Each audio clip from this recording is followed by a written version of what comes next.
and thanks for joining us on Dott TV Midday News. I am Ifi Arono. In the headlines today, Delta State government reaffirms its commitment to the welfare and development of civil servants. Federal Capital Territory Administration FCTA begins mass demolition of houses and structures after week's order.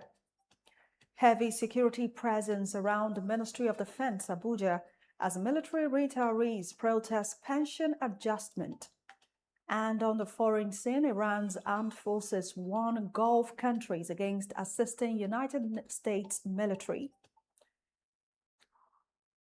Thanks for joining us. Now the news in detail. Starting in Delta, the Delta State government has reaffirmed its commitment to the welfare and professional development of civil servants, describing them as critical partners in implementing government policies and programs. Secretary to the state government, Dr. Kingsley Emo, stated this while inspecting the newly completed permanent secretary's quarters in Asaba ahead of its inauguration by Governor Sheriff Oborowori on Thursday. Priscilla Ifani completes the report. Amos said the administration has introduced several measures to improve workers' welfare and working conditions, including housing interventions, a 3-day working arrangement, vehicle allowances, access to loans, and training opportunities. The SSG described the quarters as befitting the status of permanent secretaries, adding that government was also developing housing arrangements for other categories of civil servants through partnerships with private developers and the Federal Mortgage Bank. The entire place is PS complex. And they are civil servants. They are the apex of the civil service. We have these new, elegant edifices that we have, 12 of them, 4 bedroom each, with all air conditioned, and then with all the facilities that you can think of. Let me add this. There's going to be unlimited power here, 24/7. Nobody can beat that. The estate is gated. The roads are well paved. They are well secured. Today we have vehicle allowances, provisions, and loans for them. We're developing homes in partnership with a lot of developers, right? And they are leveraging the NSF, the Federal Mortgage Bank. He said the welfare initiative reflected the administration's recognition of the civil service as the implementing arm of the government, assuring workers that more measures will be introduced to improve their welfare.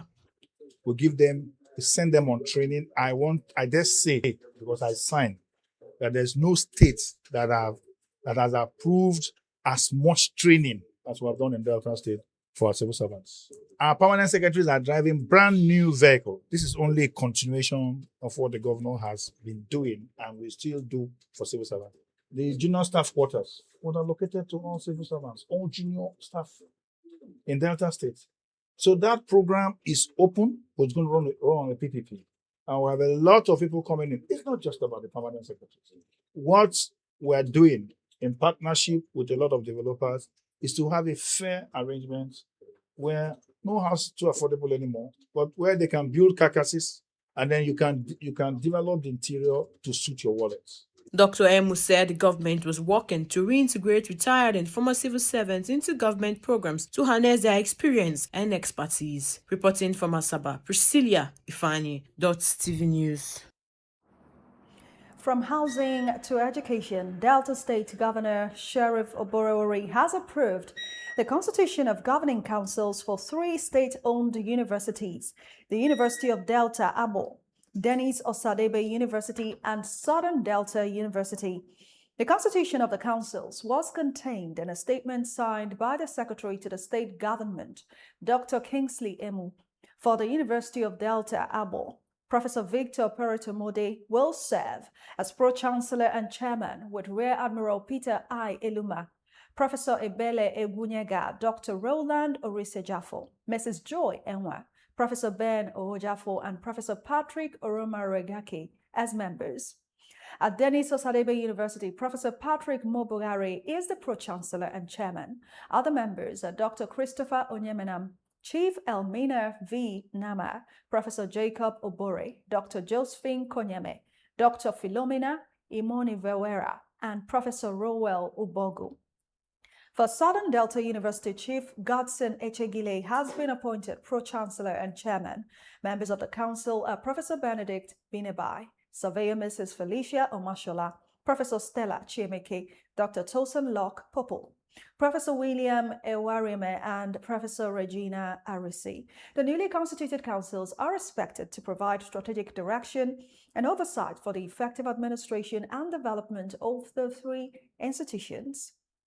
And now to the environment. Open and damaged manholes have become a growing concern in parts of Asaba, raising concerns over public safety, environmental sanitation, and the state of drainage infrastructure across the city.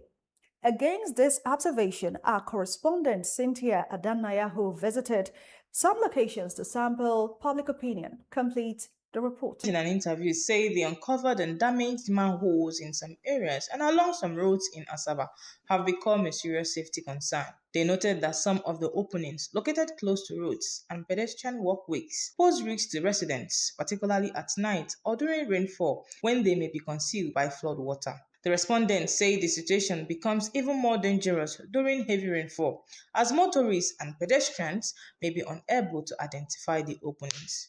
We have many holes here, you understand? We have more than two the other side and another one this side. And it's very, very dangerous for mankind because one can fall inside without knowing. So it's very, very dangerous. Even at times, vehicles used to fall inside. Like this one, this particular one here, many children have fallen inside, and it's only God that know what he did. The residents, however, call for proper repairs and regular maintenance by the relevant authorities. They disclosed that several people have sustained injuries as a result of the situation. Like me now, I fell in this particular one that I see now, because of me now. That's why they will pick this plank now. So we close it. There's a little girl that fell inside now. So we had to bend down and use something like stick to pull her up. You get me now? So I'm begging the government, I'm shouting for the people to actually help me. So you can tell the government if they know what to do about this, we should do it. An engineer in the Ministry of Works, Felicia Awenagaga, attributed the increasing number of uncovered manholes largely to the actions of some members of the public who removed the covers for personal use and other purposes. She urged the media to intensify public education on the importance of protecting government infrastructure, saying greater awareness would encourage residents to safeguard the facilities and support the prompt replacement and restoration of damaged or missing manhole covers. Slabs are removed by individuals for personal purpose. They remove them. And then some of them, especially busy areas around the markets, you see traders trading on them. And before you know it, they are broken because they are not designed to carry such loads. The populace, the residents, should be educated first from the information angle on the need or on what they need to do, so that when government come back to place those things or to replace them, government will be rest assured that they have done something and it's going to stay. As Asaba continues to expand, maintenance of basic infrastructure remains a priority to protect lives and property.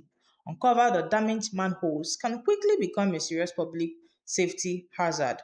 Residents are therefore calling on relevant authorities to inspect affected locations, replace missing covers, and ensure proper maintenance to prevent avoidable accidents. Reporting from Asaba, Cynthia Adanaya, Dott TV. And now to national issues. President Bola Tinubu will address world leaders at the 81st United Nations General Assembly in New York on September 23rd. He is scheduled to speak 4:30 p.m. Nigerian time during the second day of the high-level general debate. Tinubu's attendance was confirmed by Nigeria's permanent representative to the UN, Ambassador Jimo Ibrahim.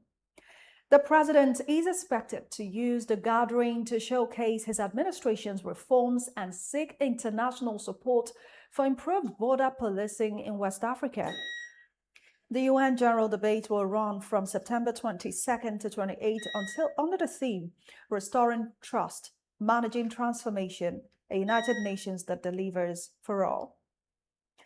Well, meanwhile, President Bola Tinubu on Tuesday met with EFCC Chairman Ola Olukoide and Housing Minister Motoka Rabe Dama at the State House, Abuja, over the management and disposal of houses seized by the anti-graft agency nationwide. The meeting came days after Tinubu ordered the EFCC to return to court and vacate its freeze on Osun State government account, saying he was concerned about the timing of the action ahead of the August 15 governorship election. The EFCC had cited an investigation into the alleged mismanagement of about 11 billion naira in state funds. The Osun State government later withdrew its suit against the EFCC after Governor Ademola Adeleke won re-election, thanking President Tinubu for intervening in the dispute. And now to Kano State, where the government has signed a memorandum of understanding with the Aliko Dangote Foundation for the takeover and management of the Aliko Dangote Skills Acquisition Center for 20 years. The agreement is aimed at repositioning the center and expanding entrepreneurial and vocational training opportunities for youths across the state. The MOU was signed at the office of the Secretary to the State Government with officials of the Kano State Government and the Aliko Dangote Foundation in attendance. Governor Abba Kabiru Yusuf said the foundation has the technical and managerial expertise to transform the center into a leading vocational and entrepreneurial training institution.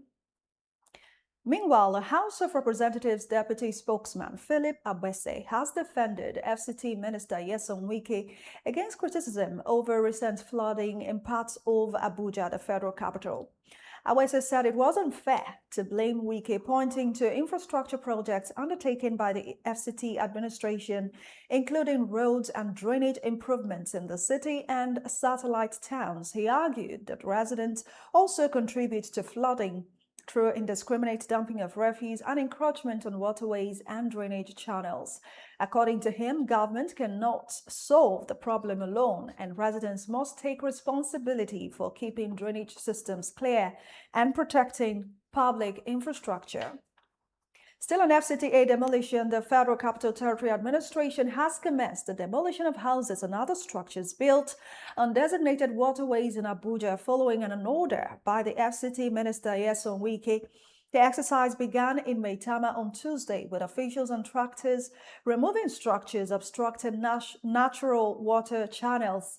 Wike directed the immediate removal of all structures built on waterways and flood channels across the FCT, saying the exercise would not spare properties belonging to senators and other high-profile individuals. He also ordered the Department of Development Control to identify and demolish structures obstructing water passages. The minister blamed the flooding partly on heavy rainfall and climate change, but also cited illegal construction, poor enforcement of building regulations, and indiscriminate waste disposal. He announced plans to desilt blocked drainages and accelerate infrastructure projects to help reduce flooding in the capital. While the Nigeria Agricultural Quarantine Service, NAQS, has released the shortlist for its ongoing recruitment exercise, applicants can now check their application status through the official recruitment portal using their registered details. Applicants whose status shows that they have progressed to the next stage are expected to take the computer-based test, CBT, online via the recruitment portal from Thursday, August 20, 2026. NAQS says the specific test schedule will be communicated to successful applicants through their registered email addresses. You're still watching the Midday News on Dott TV. Still ahead, heavy security as military retirees protest pension adjustment. Plus, Iran's armed forces warn Gulf countries against assisting U.S. military. And that's on foreign news. All coming up after the short break. Do not go away. Stay with us.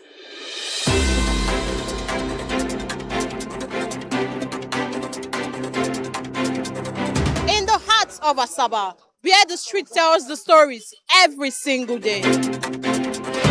From the corridors of powers to the decisions shaping governance and politics in Delta and Nigeria.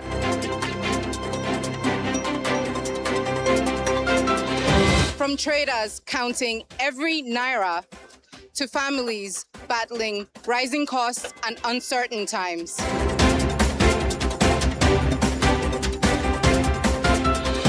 From football pitches to sporting successes to the major developments making the headlines all over the world. And from the untold human stories, the struggles, victories, resilience, and hope of the everyday Nigerians. This is the news beyond the headlines. Dott TV News Hour, your trusted window to stories that truly matter to the people.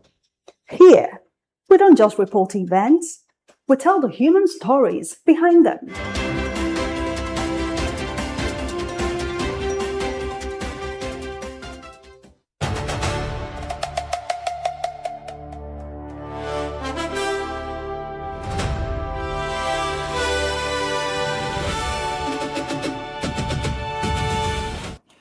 Thank you for staying with us. This is still the midday news on Dott TV. Moving on now, heavy security was deployed around the Ministry of Defense in Abuja on Wednesday, ahead of a planned protest by military retirees over the non-implementation of consequential pension adjustments.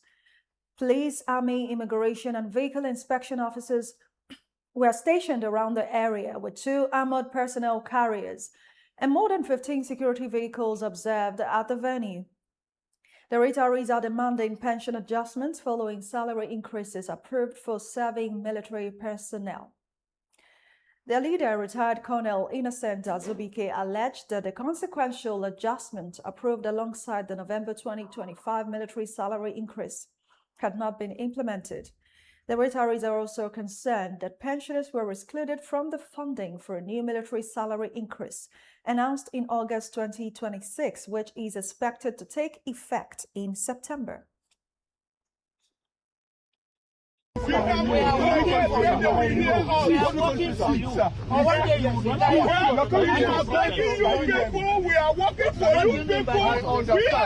for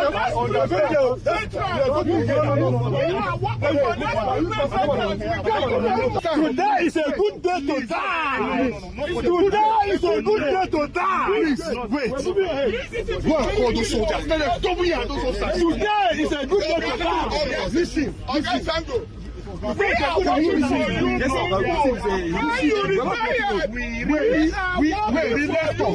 go. We are not working with Kagani. We are not working with That is the first time when we are placed in this condition. When I was facing bullets and bombs in the jungles and swamps of Liberia and Sierra Leone, I wasn't scared of. I didn't scare of bullets and bombs. So who is scaring me? Nobody is firing. It's a good day to die. Nobody is.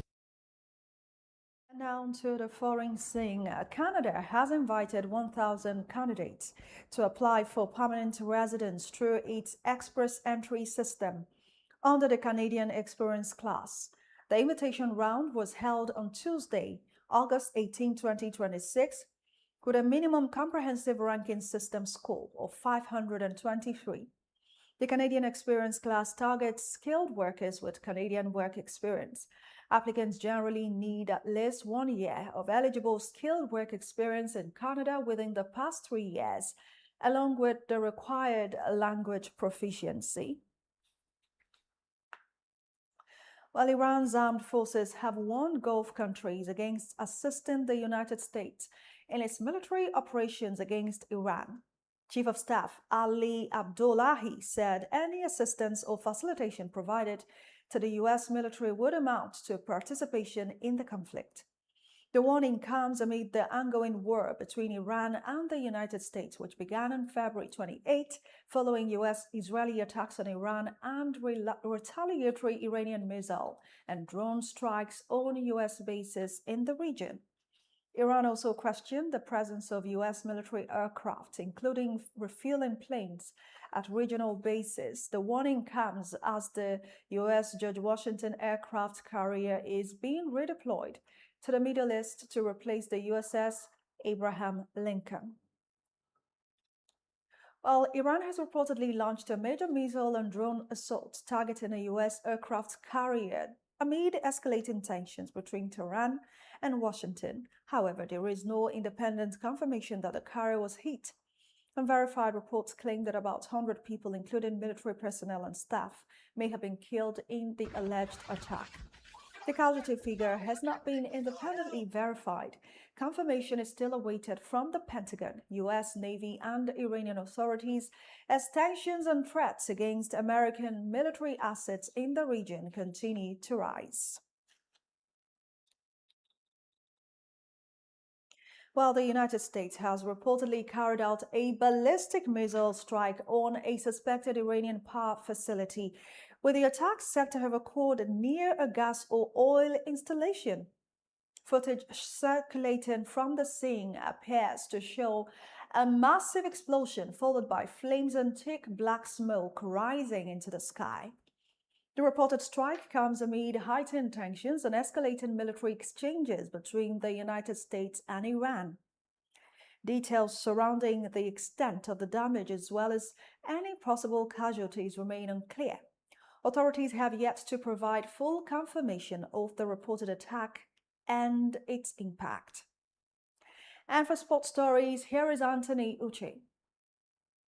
We begin on the continent where former Arsenal and France captain Patrick Vieira has been appointed head coach of the Senegal national team, succeeding Pape Thiaw following the country's last 32 exit from the 2026 FIFA World Cup. Born in Dakar and capped over 100 times for Le Bleu, Vieira returns to manage his country of birth following coaching stints at New York City FC, OGC Nice, Crystal Palace, Strasbourg and Genoa, who he left last summer. Contract details are still being finalized and his debut is anticipated to be next month in the qualifiers for the 2027 Africa Cup of Nations. Now in some serious news, Bayern Munich midfielder Jamal Musiala has announced he's doing fine and receiving treatment for temporary absence seizures stemming from a neurological dysfunction after collapsing during friendly matches twice in 4 days. The incident occurred during a 3-1 victory against RB Leipzig 4 days ago and 6 minutes after coming off the bench in a 4-2 victory over Heidenheim yesterday. Musiala shared an optimistic statement on social media to reassure supporters, noting that he is under excellent medical care and has the full support of his family, friends and the club, with sporting director Max Erbel also confirming that the club was already fully aware of the player's medical situation before the episodes. Now in the world of transfer, 2024 Ballon d'Or winner Rodri has joined Barcelona from Manchester City on a 4-year contract for a reported fee of around £65 million, returning to Spanish football 7 years after he left to join Manchester City in the Premier League. The 30-year-old midfielder leaves City with 12 major trophies, including 4 league titles and the 2023 Champions League, following a summer campaign where he had been named the tournament player during the World Cup. Meanwhile, Newcastle United have confirmed the signing of Bosnia and Herzegovina international Amad Dedić from Benfica for £30 million. The right back signed a 5-year deal. Elsewhere, Brighton have secured Canada striker Promise David on a season-long loan from Royal Union Saint-Gilloise with a £22 million conditional obligation to buy, following his impactful performances at the World Cup. Aston Villa have also agreed a deal to sign West Ham defender Aaron Wan-Bissaka on an initial loan deal with a mandatory purchase clause, with the DR Congo right back granted permission to undergo a medical in the Midlands. From the sports desk, Anthony Uche reporting for Dott TV News. And that's it on sports news. And to end the news, here are the highlights. The Delta State government has reaffirmed its commitment to the welfare and professional development of civil servants, describing them as critical partners in implementing government policies and programs. Federal Capital Territory Administration begins mass demolition of houses and structures after Wike's order. Heavy security was deployed around the Ministry of Defense, Abuja, on Wednesday, ahead of a planned protest by military retirees over the non-implementation of consequential pension adjustments. And Iran's armed forces have warned Gulf countries against assisting the United States in its military operations against Iran. That's all we have for you at this time on Dott TV Midday News.